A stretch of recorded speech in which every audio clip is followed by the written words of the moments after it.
Hello guys, आप देख रहे हैं यहाँ पे ब्लॉग चालू कर रहा हूँ क्योंकि यहाँ देखिए हम लोग का खेती बाड़ी किधर सीन है। जो भी जितना भी दिखाई दे रहा है सब हम लोग का आलू वालू जो भी होता है वगैरह वगैरह सब खेती बाड़ी हम लोग यहाँ पे करते हैं। बस दिखाते हैं अपना गांव का विलेज, बस देखते रहिए।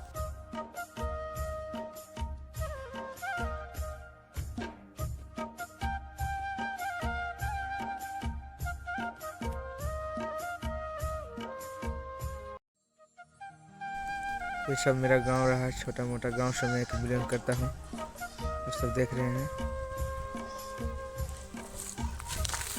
क्योंकि मैं एक छोटा मोटा गांव से एक बिलोंग करता हूँ। ऐसे देखिए आप लोग आप सभी सब ने देखा मेरा गांव कैसा है नहीं है। आप लोग को मैं अभी तक वीडियो एंड करता हूँ, तब तक के लिए बाय बाय।